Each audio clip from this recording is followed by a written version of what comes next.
Hello. आज आमच्या घरातल्या सगळ्यात लहान मेंबरचं नामकरण आहे. तर तिचं नाव काय ठेवलं यासाठी पूर्ण व्लॉग नक्की बघा.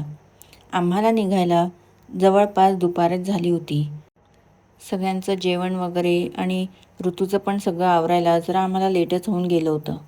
आणि बाहेर बघितलं तर ऑलमोस्ट सगळे दुकानं लास्ट गुरुवार असल्याच्याने बंद होते. त्यामुळे आम्ही तिला गिफ्ट घेण्यासाठी ज्वेलर्सचे दुकान शोधत होतो, पण आम्हाला काही ते मिळाले नाही. त्यामुळे आम्हाला नाईलाजाने फार शोधून शोधून हे एक PNGचं स्टोअर मिळालं. तर मला तिच्यासाठी कानातले गुळे घ्यायचे होते, पण या पुण्यातल्या ज्वेलर्सला मी काय म्हणते आहे ते काही समजतच नव्हतं आणि त्यामुळे आमचा थोडा मूड ऑफ पण झाला होता.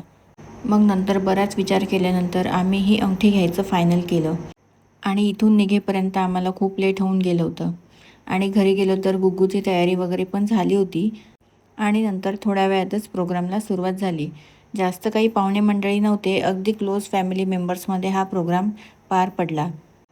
तर पहिले दीदीला औक्षवण वगैरे केलं आणि त्यानंतर तिची ओटी वगैरे भरली. मी सुद्धा तेच केलं, औक्षवण केलं, ओटी भरली आणि त्यानंतर पाट्याचा जो वरवंटा असतो त्याला पहिल्यांदा बाळ म्हणून पाळण्यामध्ये घालतात. ही आमच्याकडे प्रथा आहे. तर तसंच आम्ही सुद्धा केलं आणि हे झाल्यानंतर बाळाला पाळण्यात घालून बाळाच्या आत्याने तिचे नाव ठेवले. त्यानंतर जो पाळणा हा गीत असतो ते आम्ही गायलं आणि ऋतूने पण बाळाला झोका दिला. तिला तर खूपच इंटरेस्ट येत होता. तिला कंटिन्यू बाळाला झोका द्यायचं होतं आणि मलाही तिला बघून असं वाटलं की ऋतू किती लवकर मोठी झाली आहे. तिथे असलेले बलून वगैरे ती खेळत होती आणि बाळालासुद्धा देत होती.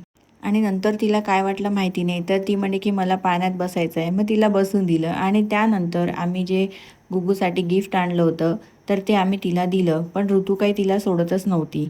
आणि हे बघा, हे नाव ठेवलं आहे बाळाचं, क्रिशा. किती गोड नाव आहे. त्यानंतर आम्ही जेवण केलं आणि घरी आलो.